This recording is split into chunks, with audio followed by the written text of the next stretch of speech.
When Kwame Brown was picked first overall in the 2002 NBA draft by the Washington Wizards, expectations were high. After all, the great Michael Jordan was the one who wanted Brown.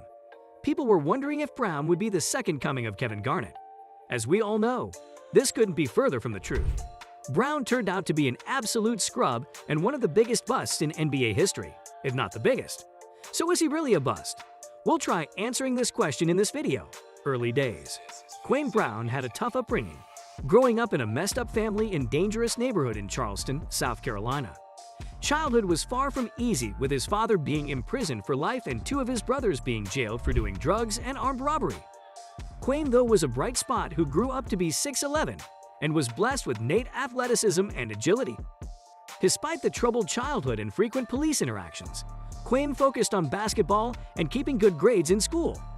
Brown was named best high school player in the country thanks to him averaging 20 points, 13 rebounds, 2 steals, and a staggering 6 blocks per game. Kwame got incredibly lucky when the new Washington Wizards team president, Michael Jordan, personally came to visit him and said that he would use their lottery pick to select him. MJ drafted Kwame Brown first overall in the 2001 NBA draft, making him the first player to become the #1 pick. Then, in his second big move, he unretired Michael Jordan, the player, and became the first and only player executive in NBA history. Terrible first season.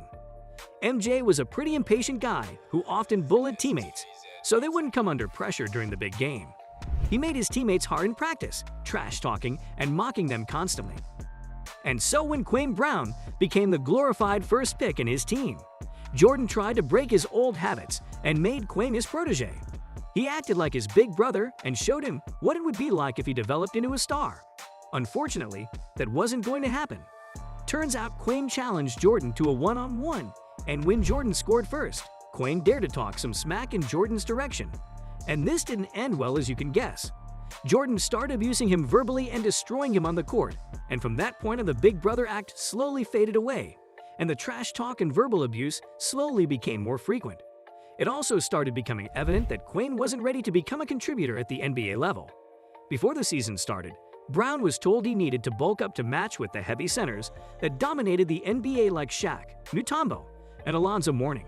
Unfortunately for Kwame, things started going downhill. With an injury and not being in the best shape, he lost his biggest ability, speed and agility. Jordan became livid, and that meant Kwame's life soon became unbearable. Brown was on a veteran team with no real friends, and he often quarreled with MJ and head coach Doug Collins, who both thought Brown didn't work hard enough and didn't have the capacity to accept criticism. In his rookie season, Kwame only played 14 minutes per game, good enough for 4.5 points and 3.5 rebounds per game, with an abysmal 38% shooting from the field. He improved as a sophomore. However, everything revolves around Jordan, and Kwame wasn't given much opportunity to develop his offensive skills and make enough mistakes on the court. And finally, when Jordan retired for good in 2003, Kwame had the best season of his career.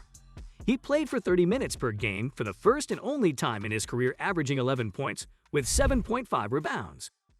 While these were not all-star stats, he did improve for the better, and he proved he deserved to play in the NBA and had some good defensive skills. He became a solid interior defender due to his size and quick feet. In his fourth season, Brown was limited to 42 games due to injury. His highest scoring game that season was 14 points, compared to his season high of 30 the year before, where he averaged just 7 points per game. In the offseason, the Wizards traded Brown to the Lakers, where he would be paired with another legendary player who doesn't tolerate crap from anyone: Brown and Kobe Bryant. During his time with the Lakers, Brown had a defined role to play: solid rebounder and above-average defender. Kwame was doing his job pretty well, averaging around 8 points and 6 rebounds in 27 minutes on the court. He was shooting around 60% in 2007. Kwame also showed up in the playoffs, improving his season averages and playing great defense. However, things weren't as smooth sailing as his injuries limited him. In his third season with the Lakers in 2008, he played with a sprained ankle and a busted shoulder. During one game against a tough Detroit team, Kobe passed the ball to Kwame, and he fumbled with the ball going out of bounds. Kobe addressed this, and Kwame responded by saying Kobe shouldn't pass the ball to him since he was nervous. And to an extent, Kwame was right since he had an injured shoulder. But Kobe was out of his mind with this cowardly behavior. That game was the last game Kwame played for the Lakers, and he was sent to Memphis as part of the deal for Pau Gasol. After this, Kwame moved around the league as a role player. After the trade, Stephen A. Smith famously called Brown a scrub on ESPN, saying he can't play basketball. Kwame meanwhile played for 4 different teams, showing that he could be really reliable when not injured. In a career where he didn't live to his potential, his injuries were a major hindrance, and by age 31, Kwame's career was over.